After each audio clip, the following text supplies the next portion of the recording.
Good evening all बच्चों and welcome back to Turning Point classes. बच्चों आज डिस्कस करेंगे क्लास 10 एक्सरसाइज 4.2 क्वेश्चन फर्स्ट का third fourth and fifth part cover करेंगे। Lecture 6 होगा। लेक्चर फिफ्थ में हम लोगों ने क्वेश्चन फर्स्ट का first and second part cover किया था। यूट्यूब पे अपलोड है, आप उसको वॉच कर सकते हैं। बच्चों लेक्चर फिफ्थ में एक करेक्शन थी, गलती से हमने यहाँ पे 4.1 लिख दिया था। वो 4.2 एक्सरसाइज का ही फर्स्ट क्वेश्चन का फर्स्ट एंड सेकंड पार्ट था। ठीक है, आइए इसको सॉल्व करने से पहले एक मैं आप लोगों से अपील करना चाहता हूँ, ओथ दिलाना चाहता हूँ।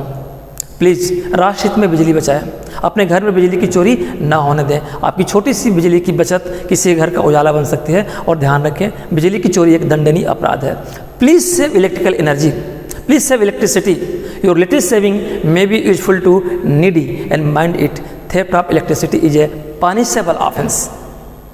चलिए एक इस ओथ के साथ हम अपने एक्सरसाइज को स्टार्ट करते हैं और थर्ड पार्ट को सॉल्व करने की कोशिश करते हैं। आइए बेटा, इसका क्या करना है, रूट निकालना है। क्वाड्रेटिक इक्वेशन, क्यों क्वाड्रेटिक है इसको मैं हटा दूं, एक्सप्रेशन हो जाएगा। और इसका मैंने जीरो लिख दिया, बताया था लास्ट लेक्चर में, तो ये इक्वेशन कहलाएगा। क्वाड्रेटिक क्यों है कि इसकी एक्स वेरिएबल एक्स है, इन सभी वेरिएबल के हायर डिग्री 2 है। देखो यहाँ 1 है, यहाँ पे 5√2 है, तो x टू दी पावर 0 कर दोगे तो यहाँ भी वेरिएबल है x 0, तो हायर डिग्री 2 है। जितनी डिग्री होगी किसी इक्वेशन की उतने ही उसके सॉल्यूशन होंगे। और वो जो सॉल्यूशन x की वैल्यू आएगी, यहाँ x के कितने वैल्यू आएंगे 2, क्योंकि हायर डिग्री 2 है। और दोनों ही सॉल्यूशन x के दोनों ही वैल्यू इस इक्वेशन को सेटिस्फाई करेंगे। यहाँ पे रखोगे x की वैल्यू पहली तो ये 0 कर देगा, दूसरी वाली वैल्यू को भी रखोगे तो ये 0 हो जाएगा। यानी बहुत सेटिस्फाई करेंगे ही करेंगे, इसमें कोई आप कन्फ्यूजन ना पालना।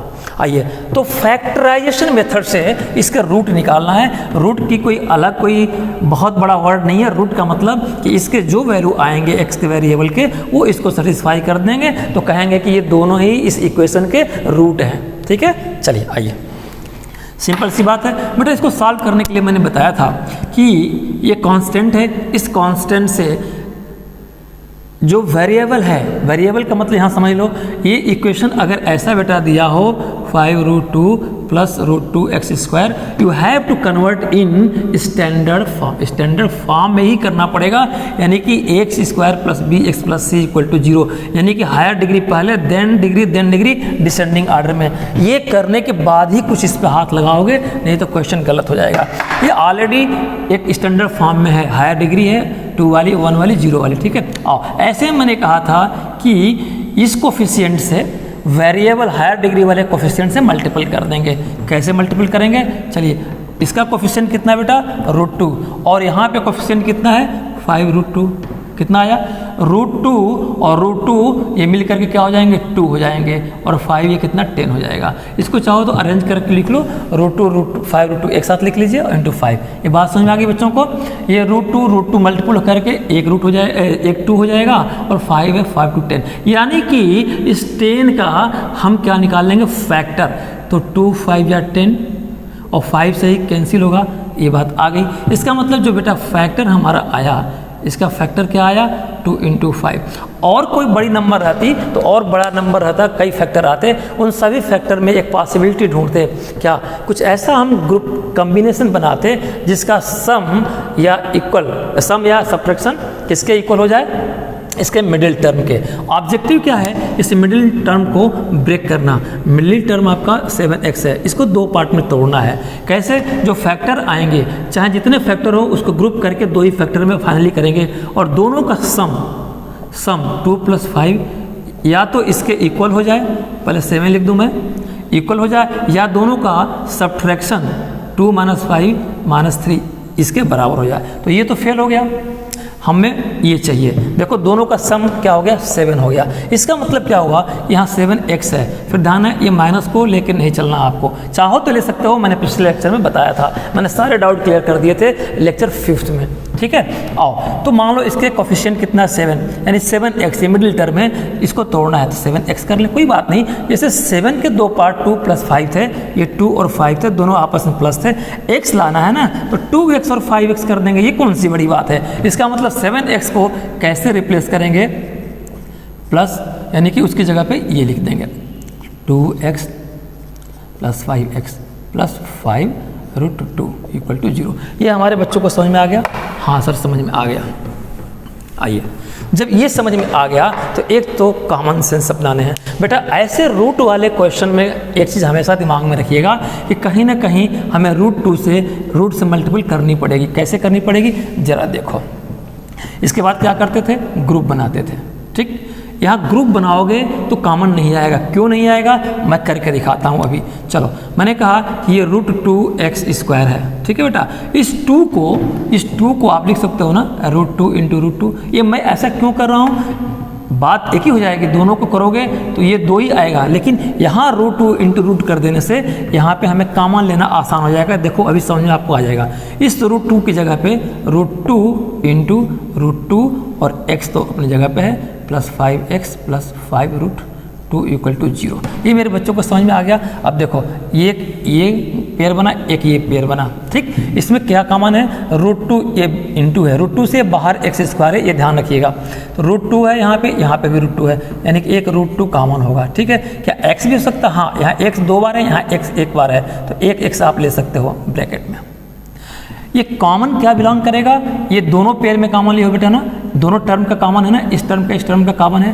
तो ये जो कॉमन लिया होगा, इस कॉमन से इस टर्म को डिवाइड करना है, जो बचेगा यहाँ लिखेंगे, प्लस को प्लस लिखेंगे, फिर इस कॉमन से सेकंड टर्म को डिवाइड करेंगे, जो बचेगा लिखेंगे। ये प्रोसेस है। आ जाओ, तो मैंने कहा कि √2 × x² को x × x लिख सकते हैं, डिवाइड करना है कॉमन से। ये बार बार बता रहा हूँ मैं, पिछले बार भी बताया था, x यहाँ कितना बच गया, x प्लस है बेटा, प्लस लिखेंगे। फिर इस सेकेंड टर्म को √2 × x किससे डिवाइड करेंगे, जो हमने कॉमन ले रखा है। तो √2x ये कैंसिल हो जाएगा, ये क्या आ जाएगा बेटा, √2। आओ, यहाँ कॉमन क्या लेंगे बेटा, देखो 5 इस टर्म में भी है और 5 इस टर्म में है, और प्लस है तो मैं भी प्लस लिख दिया, 5 ले लिया। ठीक, और x यहाँ है, x नहीं है, इसलिए मैंने x को नहीं लिया, सिर्फ क्वांटिटेटिव डेटा को लिया है। अब इस कॉमन से क्या करते हैं, जिन टर्म का आपने कॉमन लिया है, ये कॉमन कहाँ से आया, इन दोनों में, तो इन दोनों को इंडिविजुअली डिवाइड करेगा, जो बचेगा यहाँ लिखते जाएंगे। यानी कि 5x में 5 से करोगे, कैंसिल हो गया, यहाँ बचेगा x, प्लस है, मैं भी प्लस लिख दिया। ठीक है बेटा, हाँ यहाँ माइनस लिए होते तो यहाँ माइनस हो जाता, लेकिन यहाँ सारा प्लस है।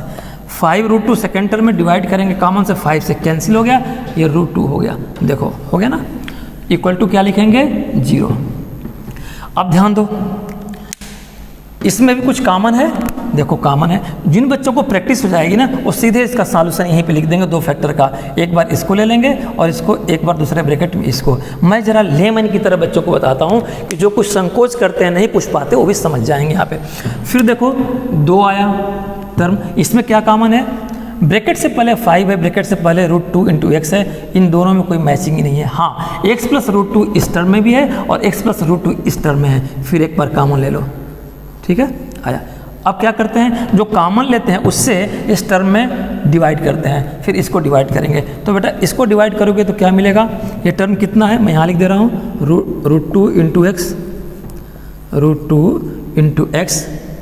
x plus √2। ठीक है, और डिवाइड कैसे करना है, x प्लस √2 से। देखो ये कैंसिल हो गया, √2x बच गया, √2x बच गया। ये x रूट से बाहर है, ध्यान रखिएगा, प्लस है, आइए प्लस मैंने लिखा, इससे डिवाइड करेंगे इसको, तो सीधा सीधा है, ये पूरे टर्म को इससे डिवाइड करोगे तो ये और ये कैंसिल हो जाएगा, प्लस 5 बच जाएगा, इक्वल टू 0। ये मेरे बच्चों को समझ में आ गया? हाँ सर, इस समझ में आ गया, बहुत आसान है। ठीक है, अब देखो इक्वल टू 0 है, जब ये इक्वल टू 0 है तो इसका मतलब कि ये टर्म 0 रहा होगा, तो 0 × 0 है 0, सॉरी 0 ये रहा होगा। अगर मान लो इसको 0 रहा होगा, ये 0 × दिस टर्म, 0 से किसी में मल्टीपल करोगे 0 कर देगा। तो एक बार मान लेंगे कि चलो ये टर्म 0 रहा होगा, x प्लस √2 इक्वल टू 0। ठीक है, तो x इक्वल टू √2 प्लस है, इधर जाएगा माइनस √2। ठीक है, आ जाओ, एक तो ये एक आपको फाइंडिंग मिल गई x की, ये क्या मिला, ये रूट। चलिए सेकेंड, एक बार मान लो कि ये 0 रहा होगा, क्योंकि ये 0 रहा होगा तो 0 से इसमें करोगे तो भी 0, इसको 0 मानते हो तो 0 × दिस 0, यानी दोनों बारी बारी से लिखोगे, है ना। तो अब ये x 0 रहा होगा, क्या करेंगे, यानी कि √2 × x प्लस 5, √2 × x प्लस 5 इक्वल टू 0। मान लो ऐसा रहा होगा, मैं मिटा देता हूँ, √2 × x 5 प्लस इधर जाएगा माइनस हो जाएगा, x की वैल्यू कितनी आएगी, जो x के साथ रहता है नीचे आता है, माइनस पहले से √2। ठीक है बेटा, ये x का एक और मिल गया, ये क्या निकला, ये रूट निकले, ये रूट्स हैं, रूट्स ऑफ दिस इक्वेशन, यही रूट्स कहलाते हैं। और आपको सेटिस्फाई वेरीफाई करना है तो x की वैल्यू इसमें रखिएगा, ये सेटिस्फाई कर देगा, इसको लेफ्ट साइड को 0 कर देगा।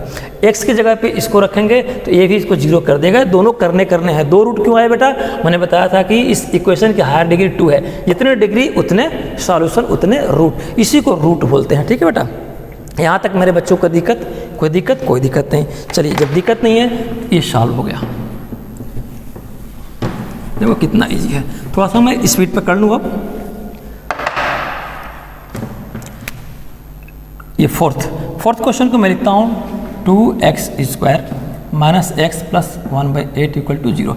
देखो बेटा, ऐसे क्वेश्चन जिसमें कांस्टेंट या कोई एक न्यूमरेटर डिनोमिनेटर फॉर्म में हो, फ्रैक्शनल हो, ठीक है, ऐसे में क्या करते हैं कि जो इस शेप में हो, चाहे कुछ भी लिखा हो, न्यूमरेटर डिनोमिनेटर में है, इसको एलिमिनेट करने का सबसे पहले काम करेंगे। किसी भी क्वाड्रेटिक इक्वेशन में एकदम माइंड में रख लो, नोट कर लो, किसी भी क्वाड्रेटिक फैक्टर में या इक्वेशन हो, अगर उसमें 1/8, 1/2 कोई भी इस तरह का दिया हो न्यूमरेटर डिनोमिनेटर फॉर्म में, तो डिनोमिनेटर को हमें कैंसिल करना होता है। फिर से, किसी भी क्वाड्रेटिक इक्वेशन में या एक्सप्रेशन में अगर न्यूमरेटर डिनोमिनेटर में कोई चीज़ है, तो जो डिनोमिनेटर का वैल्यू है ना 8 है या कुछ भी होगा, उसको कैंसिल करना ही करना है। कैसे कैंसिल कर सकते हैं, आ जाओ बेटा। एक चीज़ बताओ, इसको कैंसिल करने के क्या चाहिए, 1/8 है ना, कैंसिल कब होगा, जब 8 से मल्टीपल कर दो, कैंसिल हो गया। ठीक, तो यहाँ 8 से सिर्फ एक को तो मल्टीपल करोगे नहीं, ये कितने को साथ में लिए हुए हैं, इतने को, तो हम दोनों साइड में 8 का मल्टीपल कर देंगे। देखो 2x² माइनस x प्लस 1/8 और इधर 0 × 8। जो काम लेफ्ट हैंड साइड में करेंगे वो राइट में भी करेंगे, ये मैथमेटिकल टूल्स हैं। ठीक है, कर दिया। देखो ये कैसे हट जाएगा, किसी भी क्वाड्रेटिक इक्वेशन में अगर इस शेप में आए तो उसका डिनोमिनेटर की वैल्यू को एलिमिनेट करेंगे। और कैसे वो एलिमिनेट होगा, जितना डिनोमिनेटर की वैल्यू है उससे सब में मल्टीपल कर दो, लेफ्ट और राइट सब में अपने आप हट जाएगा। देखो एक्सपेंड कर दो तो क्या बचा बेटा, 8 टू कितना 16x² माइनस 8x हो गया, ये इसमें कोई डाउट, प्लस 8 × 1/8 इक्वल टू 0 × 8 0, यानी कि 16x² minus 8x, 8 cancel, plus 1 equal to 0। बात हो गई ना। यहाँ तक किसी बच्चों के लिए डाउट, लिखेंगे multiply by 8 in both side. यहाँ पे लिख दो एग्जामिनर को समझने के लिए कि मल्टीप्लाई बाई x, जगह नहीं थी, मैं यहाँ लिख दे रहा हूँ, आपको इसके नीचे लिखना है, सॉरी इसके नीचे लिखना है, multiply by x in both side आपने कर दिया। ठीक है, चलिए जो करोगे आपको बताना पड़ेगा ना बेटा एग्जामिनर को। ठीक है, अब आओ, अब सिंपल सा आ गया इक्वेशन।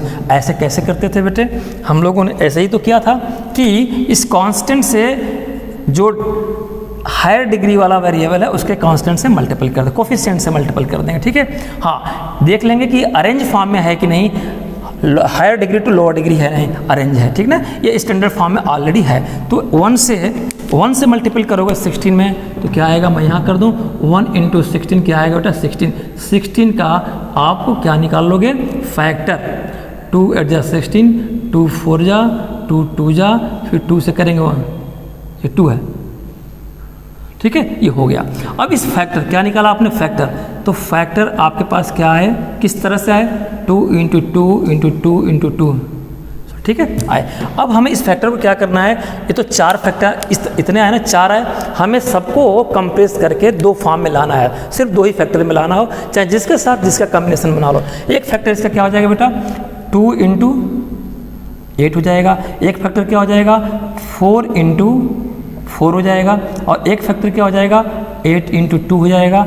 और एक फैक्टर 1 × 16 भी तो हो सकता है। ऐसे और भी बना सकते हो कॉम्बिनेशन। इसमें देखना है कि दोनों कौन से ऐसा इसमें है फैक्टर जिसमें दोनों का सम या सब्ट्रैक्शन कितने के इक्वल है इस मिडिल टर्म के। ठीक है, मैं इसको हटाता हूँ। जो मेरा मिडिल टर्म है, मिडिल टर्म क्या है, 8 है। ठीक है, 8 को 2 टुकड़े करने हैं, तो क्या इसको प्लस कर दूँ, सम कर दूँ तो आएगा, जैसे 2 + 8 कर दूँ तो 8 10 हो जाएगा। नहीं, हमें तो चाहिए 8।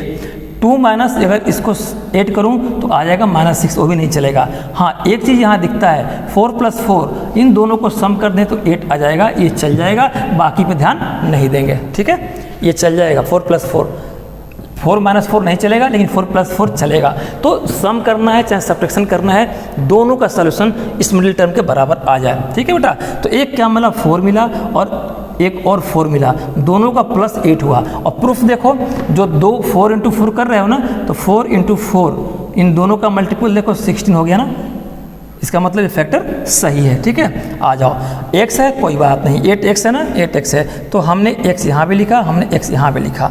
जरा एक चीज़ ध्यान दो बेटा, यहाँ पे प्लस प्लस कर दोगे, 8 तो आपने कर दिया, यहाँ पे माइनस चाहिए, यहाँ पे क्या चाहिए, माइनस चाहिए। तो जब माइनस चाहिए यहाँ पे, तो कॉमन सेंस की बात है, ये माइनस 2 सिचुएशन में हो सकता है, या तो दोनों ये 8 2 सिचुएशन में हो सकता है, ये -4 और -4, एक ये भी होगा -8, लेकिन माइनस होगा, 4 + 4 करोगे तो +8 होगा, ये क्या हो जाएगा बेटा 8x। हमें चाहिए क्या, -8x। ये माइनस कब आएगा, देखो ये भी सब्ट्रैक्ट कर दोगे, बस क्या करना है -4x और इसको भी -4x कर दो, अब देखो आ जाएगा। तो जो ये आपका मिडिल टर्म है, इसकी जगह पे क्या रख देंगे हम, ये रख देंगे -4x। ये मेरे बच्चों को समझ में आ गया।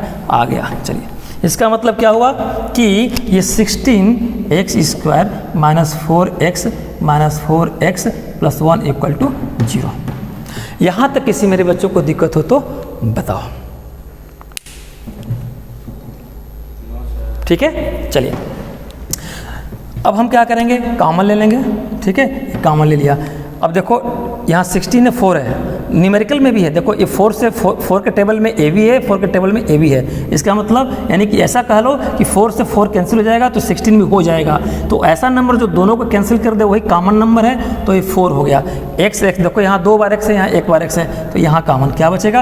अब देखो इस ग्रुप का मैंने फैक्टर कॉमन लिया है ना, तो ये कॉमन से इसको भी डिवाइड करेंगे, इसको जो आएगा इसके बीच में लिख देंगे 16x² / 4x। 4 से 4 हो गया, ये x 2 बार है, एक हटा देंगे, एक बच जाएगा। इसका मतलब यहाँ पे क्या बचेगा 4x। माइनस है, मैंने भी माइनस लिखा। सेकेंड टर्म को कर दो बेटा, क्या करोगे -4x से 4x को करोगे, यहाँ पे 4x कैंसिल और -1 बचेगा। ठीक है, यहाँ पे क्या करना है, निगेटिव रहेगा, निगेटिव ही लेना है, प्लस रहता तो प्लस ही लेते। हाँ, एक चीज़ ध्यान रखना है, जब निगेटिव ले लिए ना, तो यहाँ पे मैंने लेक्चर 5 में एक कन्फ्यूजन दूर किया था, 2 तरह से बता के कि एग्जाम में जैसे भी कर लो, कन्फ्यूजन नहीं रखना। देखो बेटा, एक तो तरीका मैं बता दूं कि माइनस ले लिया यहीं पे ना, तो माइनस जब कॉमन ले लोगे, माइनस तो रहेगा, यहाँ माइनस लिया, माइनस रहेगा तो कॉमन होगा, नंबर अभी छोड़ो, यहाँ पे कुछ नहीं है। देखो जैसे 4x है, तो ये 4 है, इसमें 4 नहीं है, ये कॉमन नहीं होगा। यहाँ x है, यहाँ x नहीं है, कॉमन नहीं होगा। कुछ नहीं है तो 1 तो हो सकता है ना, इसमें भी 1, उसमें 1, तो कोई भी कॉमन ले सकते हैं, ले लिया। और जब माइनस ले लिए कॉमन, जो ब्रैकेट में आएगा ना, ये माइनस सबको इफेक्ट करेगा। ये माइनस अब इसको क्या कर देगा बेटा 4x कर देगा, और यहाँ प्लस है ना, तो ये माइनस कर देगा, ये 1। ठीक है, अब देखो मैं कैसे आपको बता रहा हूँ, एक तो ये तरीका है, कुछ भी ना समझ में आया तो ऐसे करना। ठीक है, कैसे, -1 कॉमन ले लिए ना, ले लिए, -1 क्या करते हो बेटा, ये -1 से इसको भी डिवाइड करोगे, इसको भी डिवाइड करोगे, तो पहले -4x साइन सहित ले लिया आपने, -4x ले लिया, और -1 यहाँ है, डिवाइड किए, माइनस हट गया। देखो 1 से करोगे बात 4x। अब दूसरे टर्म के ले लो, यहाँ पे +1 है, हमने +1 ही लिया, नो प्रॉब्लम। -1 से डिवाइड करना है, -1 से कैंसिल हो गया, -1 ही रह गया, -1। जैसे मर्जी चाहो ऐसे कर लो, समझ आना चाहिए, कंसेप्ट क्लियर होना चाहिए। यहाँ पे बहुत बच्चे गलती कर देते हैं यहाँ पे आकर के। ठीक है, चलो ये = 0 हुआ मेरे बच्चों। इसमें देखो ये 2 टर्म बचा, दोनों में क्या कॉमन है, 4x, यहाँ ब्रैकेट से पहले कुछ नहीं कॉमन है, ब्रैकेट वाला कॉमन है, यानी जो है कॉमन उसी को ले लो। 4x - 1 कॉमन है, ले लिया। ब्रैकेट में क्या, इस कॉमन से क्या करते हैं, इस टर्म को डिवाइड करते हैं, तो मान लो यही डिवीजन मान लो, ये कैंसिल हो गया, क्या बच गया 4x बच गया। ठीक है, जो साइन यहाँ पे है साइन रख लेंगे। ठीक है, अब इस टर्म को, ये पूरे टर्म को डिवाइड करेंगे इससे, साइन सहित, देखो है ना, तो पूरे टर्म से करोगे, ये टर्म कैंसिल हो गया, -1 यहाँ रह जाएगा, = 0। अब देखो कंसेप्ट क्या बेटा, इन दोनों में कोई एक 0 होगा तो ये कोई एक, दोनों 0 रहा होगा, हो सकता है, या एक भी 0 रहा होगा तो ये 0 आया होगा। तो एक बार मान लेते हैं कि ये 0 रहा होगा, तो 0 × 0, 0 × नंबर 0, तो इसको 0 एक बार मान लेंगे। 4x minus 1 equal to 0, 4x equal to 1, तो x इक्वल टू क्या है बेटा 1/4, ये आपका। अब कुछ आगे इसको भी करने की ज़रूरत नहीं है, कॉमन सेंस दौड़ाओ। जब ये 4x माइनस 1 है, ये भी सेम है, तो इसका भी x की वैल्यू 1/4 ही आएगा, नहीं आएगा? क्या सॉल्व करना है, जो ये एज इट इज़ है तो इसमें x का आया 1/4, तो इसमें टाइम वेस्ट मत करो, मान लो दूसरी वैल्यू भी 1/4 कर लेना, लेकिन मैं करके दिखा देता हूँ। चलो एक बार मान लो कि ये 0 है, 4x minus 1 0, 4x equal to 1, x equal to 1/4, देखो यही आया ना। तो आपका आंसर क्या होगा बेटा? आंसर में आपको क्या लिखना है? आपका आंसर लिखोगे, आंसर में क्या लिखोगे? 1/4 एंड 1/4 ये लिखोगे, भले सेम है, एक ही नहीं लिखना है। क्यों? क्योंकि 2x की वैल्यू आएगी। क्यों दोनों लिखना है? क्योंकि इसकी हायर डिग्री, इसका एक्सपोनेंट 2 है, तो 2 इसके आंसर आएंगे, यही आपके आंसर आ गए। ये क्या है बेटा? ये रूट आए, root of quadratic equation by factorisation, ठीक है ना। चलिए ये बात समझ आ गई मेरे बच्चों को। आइए मैं मिटाता हूँ अब नेक्स्ट क्वेश्चन पे।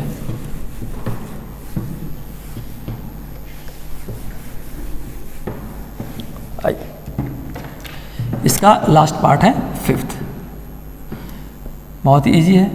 100x² minus 20x plus 1 equal to 0। Simple सी बात है, ऑलरेडी ये स्टैंडर्ड फॉर्म में है, ascending to descending, no problem at all. क्या करते थे, इस कोफिशिएंट से हायर डिग्री वाले के कोफिशिएंट से, इस कांस्टेंट से इसके कोफिशिएंट जो वेरिएबल हायर डिग्री का होगा उससे मल्टीपल करते थे। तो ये कांस्टेंट 1 है और ये 100 है, तो 100 में कितना 100 जो आएगा उसको फैक्टर करेंगे। तो 100 का बेटा फैक्टर करेंगे कैसे? 2 से करोगे 50, 2 से करोगे 50, फिर 2 से करोगे 25, ये 5 से 5 आएगा, फिर ये 5 से 1 हो गया। तो फैक्टर क्या है बच्चों? फैक्टर क्या है आपके पास? 2 × 2 × 5 × 5, ठीक है। हाँ, अब क्या करेंगे, इसके कितने फैक्टर आएंगे? फैक्टर और भी हो सकते हैं ना। एक तो आ गया 1 × 100, ये 100 हो गया, ठीक। एक फैक्टर क्या होगा, इसको ले लो और इनको एक साथ रख लो, यानी कि 2 × 50, एक ये 100 का फैक्टर आया, ठीक है। अब फिर इन दोनों को एक साथ ले लो, 4 × 25, 5 × 5, ये भी 100। अब एक बार ये तीनों को ले लो, 20 × 5 × 100। बेटा ये मैं समझाने के लिए कर रहा हूँ, कि मैं सीधे कर दूंगा तो कहोगे कि रट के कर रहे हैं क्या। ये सभी इसी तरह के कम्बिनेशन बनाओगे, लेकिन 2 ही फैक्टर में करना है। 1 2 3 4 4 फैक्टर को 2 फैक्टर में ही करना है। देखो 1 2 1 2 1 2, चाहे जिसका कम्बिनेशन बनाओ। हाँ, ध्यान कर है कि जो 2 फैक्टर है उसका सम या सब्ट्रैक्शन किसके इक्वल हो? इस मिडिल टर्म के। मिडिल टर्म 20x है, इसको ब्रेक करना है, ठीक है, ब्रेक करना है। तो इन दोनों में प्लस 1 और 100 ये नहीं चलेगा। 2 और 50 क्या ये चलेगा? नहीं चलेगा। और एक फैक्टर और छूट गया बेटा, ये जैसे मैंने कहा कि अब एक इनका ले लो और एक इस 5 2 का कम्बिनेशन, यानी 10 × 10, 10 × 10 कितना हुआ? 100 हुआ। एक ये ले लो। अब देखो इन दोनों का प्लस करो या माइनस करो, 20 आएगा? नहीं आएगा। इन दोनों का प्लस माइनस करो, कोई नहीं आएगा। इन दोनों का ना तो सम आएगा ना तो माइनस आएगा, सब्ट्रैक्शन आएगा। इन दोनों का सब्ट्रैक्शन तो 20 नहीं होगा, लेकिन सम, इन दोनों का सम ये 20 हो जाएगा। 10 + 10, अच्छा 10 + 10। और देखो यहाँ पे क्या है? माइनस है, तो -20 चाहिए ना, तो किस तरह से सम करोगे कि -20 आएगा? -10 कर दोगे, तो सिर्फ ये 10 कर दोगे तो +20 आ जाएगा। प्लस नहीं चाहिए, माइनस ये, तो दोनों को माइनस कर देंगे। सर जी x भी चाहिए, 20x है, कोई बात नहीं, 10x कर देंगे। बात समझ में आ गई बेटा? सर हाँ सर, जब माइनस माइनस मल्टीप्लाई हों, माइनस माइनस, अच्छा सर नहीं, जो 2 फैक्टर, इस 4 फैक्टर को मिलाकर 2 फैक्टर लाया ना, 4 फैक्टर को, इन दोनों फैक्टर को सम या सब्ट्रैक्शन कितना आना चाहिए? इतना आना चाहिए। देखो इसका अगर सब्ट्रैक्शन करोगे तो 10 - 10 क्या हो जाएगा? 0, ये नहीं चलेगा, है ना। ये बात हो गई। साइन को इसलिए मैंने किया कि इन दोनों का सम 20 तो हो गया, लेकिन देखेंगे ये -20 चाहिए ना, तो -10 करोगे तभी 20 होगा। ये बात समझ आ गई? चलिए आइए, चलिए अब हम इसको स्प्लिट करेंगे मिडिल टर्म को। तो बेटा 100x² - 10x प्लस 1 = 0, ठीक है बेटा। कुछ टीचर ऐसे भी करा देंगे बेटा, बात वो भी सही है। जैसे मैं कह दूं 100x², ठीक, प्लस -10 ये फैक्टर कर दिया ना 2, और यहाँ x लिख दिए और +1 = 0। इसको खोलो 100x², और ये इससे ब्रैकेट खोलोगे तो माइनस प्लस माइनस हो जाएगा, और यहाँ पे 10 × x, देखो x बाहर है ना, तो x से -10 में, और ये माइनस प्लस माइनस -10x, और ये x से 10 में तो 10x, और ये प्लस है माइनस है तो ये माइनस हो जाएगा, +1 = 0। देखो ये दोनों चीज़ें सेम आई ना। कुछ टीचर इसको यहीं पे ऐसे कर देंगे, और मैंने वैसे बताया था ऐसे करके, दोनों का आंसर सेम, दोनों मेथड एक ही है, ठीक ना, चाहे जैसे कर लो, आपको स्प्लिट करना है। अब क्या करेंगे बेटा, इसको ग्रुपिंग करेंगे। इसमें देखो न्यूमेरिकल में देखो 10 से ए भी डिवाइड, 10 के टेबल में भी आता है, 10 के टेबल ए भी, यानी कि 10 से दोनों डिवाइड हो जाएंगे। एक तो 10 कॉमन हो गया, यहाँ x 2 बार है, यहाँ पे एक x है तो यहाँ x आ जाएगा। अब क्या करते हैं, जिस ग्रुप का ये कॉमन है ना, उस ग्रुप में इंडिविजुअली सबको डिवाइड करेंगे। तो 100x² को 100x × x लिखेंगे, और 10x से डिवाइड करेंगे, ये 10 होगा, x 10x आ जाएगा, ठीक है बेटा। यहाँ माइनस है, माइनस लिखा, 10x से अब इसको डिवाइड करेंगे, ठीक है ना, दूसरे टर्म को, तो 10 से 10 कैंसिल होगा, 1 होगा। यहाँ माइनस से माइनस ले लेंगे। अब ध्यान रहे यहीं पे गलती होती है। अब देखो यहाँ पे क्या है, 10 है, यहाँ पे 10 नहीं है, नहीं करेंगे। यहाँ x है, यहाँ भी x नहीं है, तो कुछ नहीं है, तो 1 कॉमन ब्रैकेट में। जब माइनस को ब्रैकेट से पहले ले लिए बेटा ना, तो ब्रैकेट के अंदर जो आएंगे इनके साइन चेंज हो जाएंगे। ये अब क्या हो जाएगा, ये 10x हो जाएगा, ये माइनस माइनस ये प्लस कर देंगे, और ये माइनस और इसमें हो जाएगा तो ये -1 हो जाएगा, = 0। फिर से यहाँ पे गलती होती है। अगर ऐसे नहीं समझ में आया तो जो मैंने एक लेमन मेथड आपको रोज़ बताता हूँ उसको देखो। जो कॉमन लिए हो ना, इस कॉमन, ये कॉमन किसका है, इस टर्म का है, इस टर्म का है, साइन सहित ध्यान दो, -10x + 1। तो आप इस कॉमन से इस पहले टर्म में डिवाइड करो साइन सहित, इससे इसमें साइन सहित, तो पहले टर्म से डिवाइड कर दो, -10x और -1, माइनस माइनस कैंसिल, 1 से कोई फर्क नहीं पड़ेगा, +10 आया ना x, देखो +10x। अब माइनस, अब क्या है यहाँ पे +1, इससे डिवाइड करोगे -1 से, कैंसिल हो गया, -1 -1। बात समझ में आ गई। चलिए, दोनों में जो आपको सूटेबल हो उससे आप समझ लो। इन दोनों में देखो ब्रैकेट से पहले 1 है, ब्रैकेट से पहले 10x है, कोई कॉमन नहीं है, लेकिन ब्रैकेट वाला कॉमन है, ये दोनों एक ही है, कर लिया। अब क्या करते हो, ये कॉमन से डिवाइड करते हो इस टर्म को, तो इसका करोगे देखो कैंसिल हो जाएगा, ये सिर्फ 10x आ जाएगा, ये कैंसिल कर देगा, ये 1 आ जाएगा, = 0। ये इक्वल टू अगर 0 है बेटा, तो या तो यहाँ 0 रहा होगा तो 0 × दिस 0, या ये 0 रहा होगा तो 0 × दिस 0, यानी दोनों 0 रहने की पॉसिबिलिटी है। तो एक बार मान लें 10x - 1 = 0, 10x = 1, ये माइनस से इधर जाएगा प्लस, तो x = 1/10, ठीक है। दूसरी बार ले लो, यहाँ पे कर दूँ मैं, इसको एक बार 0 मानो, 10x - 1 = 0। अब करने की ज़रूरत नहीं है क्योंकि ये दोनों सेम है, एक का आंसर ये है तो दूसरे का भी आंसर ये है, टाइम बचा लीजिए, लेकिन मैं अपने बच्चों को करके दिखाता हूँ, ठीक है। आ जाओ, 10x किया हो गया तो 10x = उधर जाएगा, प्लस हो जाएगा, x = 1/10। ये दोनों बराबर क्यों आए बेटा, क्योंकि फैक्टर ही दोनों बराबर हो गया, ठीक है। आप इसको चाहो तो इसके बेसिस पे इसका आंसर निकाल लो, इसका डायरेक्ट लिख दो, लेकिन आंसर में दोनों लिखना है ना। तो आंसर कैसे लिखेंगे, आइए, आंसर 1/10 और 1/10, ये आपके आंसर हो गए। दोनों को लिखना जरूरी है। क्यों दोनों का, क्योंकि दोनों रूट हैं। 2 रूट क्यों हैं, क्योंकि ये हमारा हायर डिग्री 2 है, जितने डिग्री उतने रूट, ठीक है ना बेटा, उतने वैल्यू, ठीक। यहाँ तक मेरे बच्चों को कोई प्रॉब्लम हो तो बता दें, ठीक है, कोई दिक्कत नहीं है। अगर कोई दिक्कत नहीं है तो आपसे विदा लेते हैं, इस शर्त के साथ कि अगर ये आपको पसंद आया हो तो आप अपने दोस्तों को बताइए, लाइक सब्सक्राइब करिए, शेयर कराइए, और नोटिफिकेशन के लिए बेल आइकन जरूर दबाइए। बेटा किसी भी प्रकार की कन्फ्यूजन हो तो कमेंट बॉक्स में ज़रूर लिखो, एनी टाइम आपको रिस्पांस मिलेगा। इसी के साथ विदा लेते हैं। Thank you very much, good night all of you.